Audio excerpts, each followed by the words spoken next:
Good to see everybody. Hello, welcome. I got a couple more people logging in from across the globe. So good to see you all. Thank you so much for being here. So thank you. Welcome to today's 10-minute burst of innovation. I'm excited to have all of you joining me from across the globe. So good morning, afternoon, evening, middle of the night for some of you. I'm so impressed that you're even awake. Congratulations. Today, for our 10-minute burst of innovation, we're going to talk about something really important to innovation. We are going to talk about stress and how to help the people around us maybe not overcome the stresses they're dealing with, but at least push past it to be able to drive momentum and action and innovation. I just want to throw out a few stats I've seen recently that maybe will blow your mind. I was shocked when I saw these, and I'm averaging out a couple of research I've seen. So in the US, the average grocery bill is $250 more a month. Okay, $250 more a month. Bacon is at an all-time high, and eggs went up 50%. That's one stat. The other stat I read just yesterday, which kind of blew my mind, is it costs $5,200 to live the exact same life as you did last year. I don't mean adding extra services on or suddenly going to the spa. I mean to do exactly what you did a year ago, 2 years ago. You need $5,000 more every year. Now, for some of us who are entrepreneurs, we go, great, we'll just go make $5,000. But for those of us in jobs that have pretty steady pay raises or caps, or maybe we're in a passion job that maybe is an industry that pays a lot, right? That is a lot of stress on us. So I share those not because this is a conversation about the economy or inflation. I share those stats of $250 more every time you go for the grocery store bill a month, and the cost of living, not to mention housing prices. It's impossible to find a car these days, right? Put it all together, is people are living with an incredible amount of added stress. And the challenge is that stress shuts down innovation. It shuts down our higher function, because what happens is our lizard brain, as you guys know, likes to take over. And when our lizard brain takes over, it likes to block out new, different, and I put it in quotes, risky, because it's not necessarily risky, but it feels that way to the lizard brain. So when we're trying to innovate, we're trying to push forward, oftentimes we meet with resistance from the people that we work with. But it's not just because they're naysayers, yes butters, or because they don't like the idea. What's happening, what I'm seeing a lot of with my clients right now is it's because everybody's dealing with this underlying stress.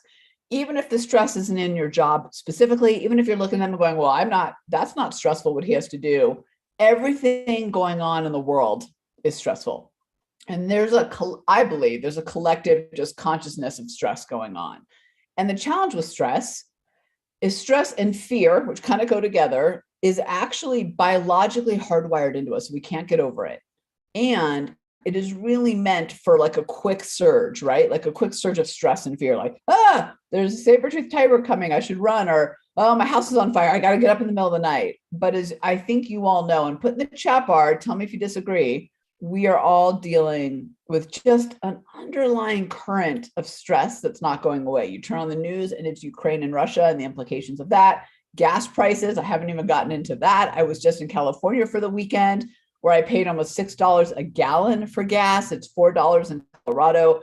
So you put it all together, right? And there's underlying stress. So what I want to do is talk about how that shows up in work and how we can help the people around us get over it. So let me go to share my screen and we'll go through this. Now, if some of you have been in my academy or some of my other programs, you may see some of this, but I think it's a really important refresher. So let me get to the desktop.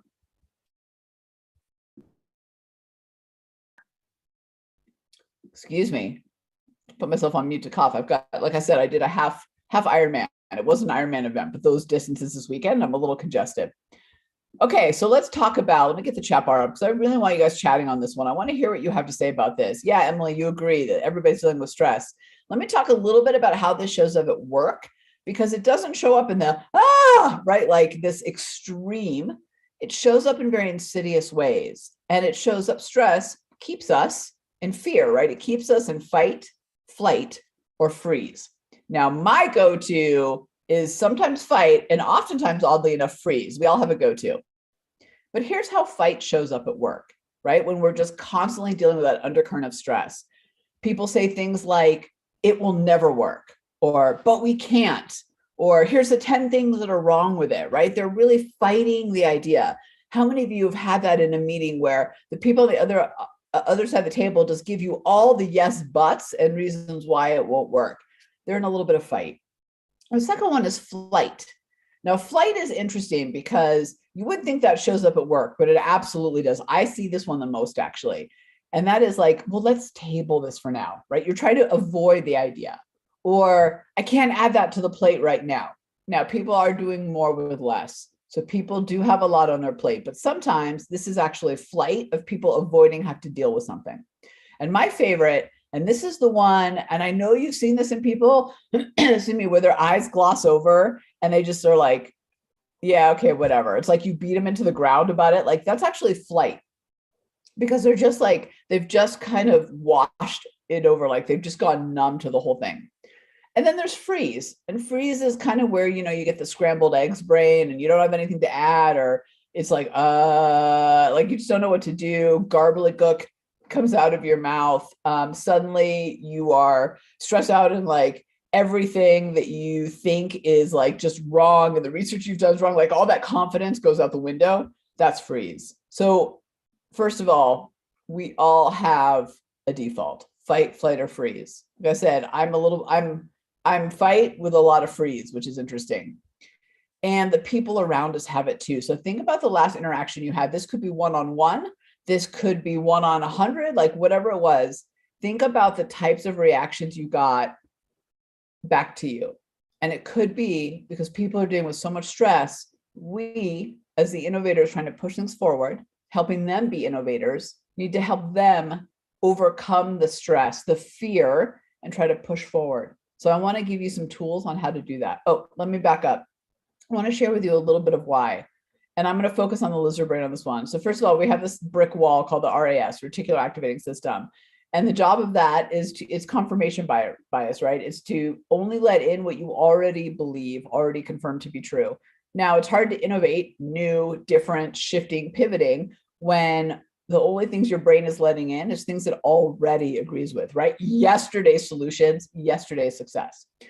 Myelin is in our brains that just helps us become super efficient. It's like makes the tracks in our brain of the skills and the tasks that we do like super highways. Great, but it can keep us repetitive. In fact, the last research I saw that kind of goes into this says that 96% of our thoughts are the same as they were yesterday. Woo! And then the lizard brain, and this is the one what I really want to focus on today. The lizard brain's job is to keep you safe and comfortable. Like the lizard brain is that primal brain that's like, don't do it. It's too crazy. Don't do it. It's too stressful. It'll never work. It's too risky, right? That's the negative chatter in your brain. The lizard brain, when you're stressed, it's like, here's my visual. It's a stuffed lizard doll that just starts to grow. It gets bigger. Like, remember those old little spongy dinosaurs we used to get as kids, and we put them in the water and they soak up the whole water and get really big? That's what the lizard brain does, especially when we're stressed out, and stress is fear of taking over. And like I said, I would really encourage us to have some empathy for people around us, and remember that we and the people around us are dealing with stress in a lot of different ways. So it may not be directly in the work, but it's showing up in the work. So here's the thing, right? We can't be fearless, but we can push through and conquer, and we can harness our fear, which is what we need to do. So let me give you some ways to do that. Number one, I know this sounds crazy. Go with me, and some of you have, name your lizard brain. When you name your lizard brain, you take it out of the driver's seat and you put it in the passenger seat. It no longer is you. It is a thing that is talking to you, right? That has some say, but it's not you directly. So my lizard brain's name, as you all know, is Bernard. And when I am struggling, I'm like, not today, Bernard. I will tell you, interestingly, this weekend, as I was doing the last leg of my race, which was a 13.1 mile run, Bernard was taking over. You can't do it. You should quit. You should keep walking. And I just finally was like, Bernard, I'm finishing this race. I'm finishing strong. Walk away, right? Like, you get to walk, but I am not. But I had to have that conversation with him to like shut them up versus it being me saying that. It's happened to me in meetings where I'm like, don't say it tomorrow. You're disagreeing with everybody else. That's not a good idea. They're going to think you're crazy. Hey, Bernard, I'm putting this idea out there because it might go somewhere. Name your lizard brain. Research shows this works. The second one is question your lizard brain. So here's what happened to me at a meeting. And this has happened multiple times actually, is I'm in a meeting, I'm presenting, and this gentleman, one of my clients, asked me a question or makes a comment, it was like a comment question that was very challenging, and it made me angry. And when he did it, I felt myself get hot. I felt my heart race, right? I felt the lizard brain just growing like that spongy dinosaur. And I had to stop for a second though and think to myself, all right, Tamara, why are you getting so riled up about this question? And then I realized it's not because of his question specifically. Like the question was challenging. It's absolutely challenging, but that wasn't what riling me up. What was riling me up was that I felt threatened. I felt like he was threatening and challenging my authority in the space that I'm in. And that's the part that got me riled up, because then I started getting insecure and Bernard started taking over. So question your lizard brain, because I was like, yo, Bernard, why are we getting so riled up about this? And I realized, all right, Tamara, you feel like he's threatening your authority, right? Threatening your credibility. And once I kind of realized that, I was able to move on. I was able to have a conversation with him. In fact, we got to some great places. The third one is take 3 deep breaths with people. So stress lives in our neurological system. 3 breaths has proven to actually get you out of that kind of like riled up state. But here's the thing. In meetings, we can't always just have everybody come into a meeting or get onto Zoom and be like, we're going to take 3 deep breaths. Please hold, right? It doesn't really work. But here's what I would encourage you to do. I know we got to get down to business, and I know we have limited time, but I would take 3 minutes to have some fun, lighthearted conversation with people. Share a funny story about yourself, something vulnerable, something where you screwed up maybe over the weekend. Ask people about like meaningful questions about them, not just to ask, not just to fill airtime, but to just give people a chance to decompress a little bit and actually just be in a better place with you. Number 4, and actually, before I move on that one, I just want to say I really encourage this one. I've started doing this in my meetings, and we have shorter meetings. We end at the 20 after or at the 50 after. So give people time to actually get rid of that mental residue and move on to the next task.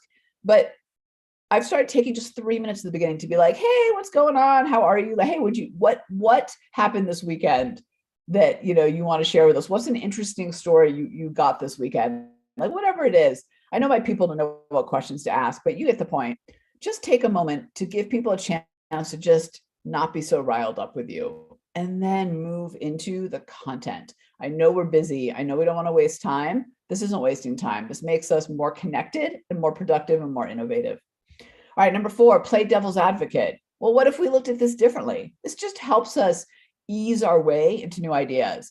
I love number 5, ask what else could be true. What I love about this question is it gets the brain really thinking like, all right, I absolutely believe these things over here, but what if this over here is also true? And it does it in a way that's easy and minimizes the chatter in the brain. 4 and 5 do that very well.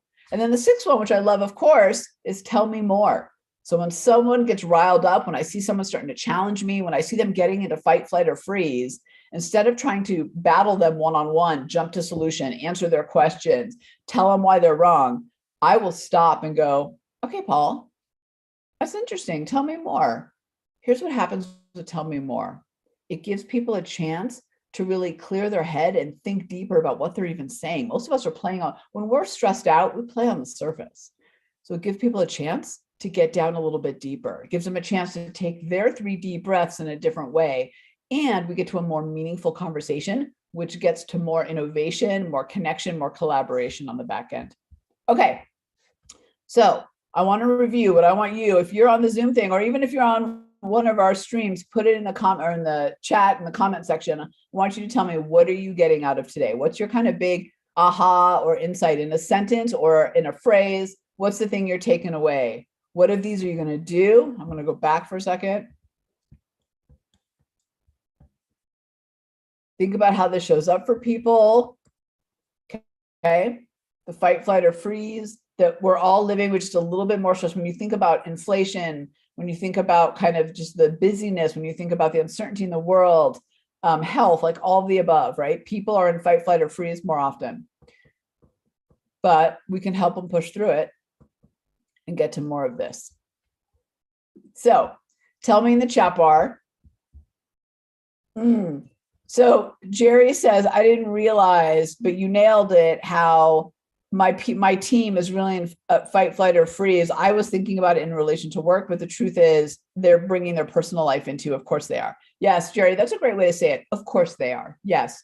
So thank you for recognizing that. You know, that's going to make you a much stronger leader, knowing that, and it's going to help you lead them through the change and the uncertainty and give them a little bit of a sense of a little more ease and a little more grace in the work that they do when they come to work, which, let's face it, we spend most of our time at work. So to have this a place where we actually find a little bit less stress, even if we've got busy work, is very powerful. Emily says, tell me more. It's the best. You know, we're humans. It is our human nature to jump in to solve, to fill the air when there's silence. It's human nature to want to, like, hey, Emily, this is why the idea is right. I know you have this concern, but let me tell you why that's not going to happen.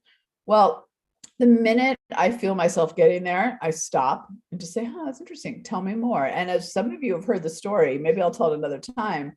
Tell me more started in a panic moment when someone challenged me with questions and I didn't have the answer. And I needed her to keep talking so that I could figure it out.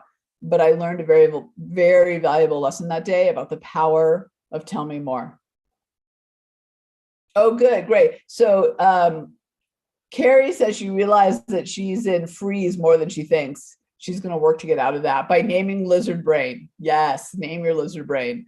It sounds so basic, but it's so helpful. All right, everybody. Thank you so much for joining us. I'm so glad you got a lot out of today.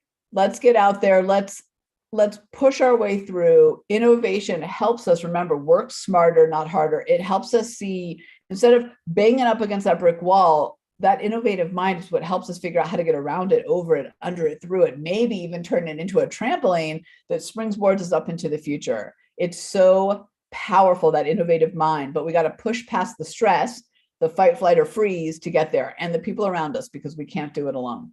We don't want to do it alone. All right, everybody. Thank you. I will see you next time.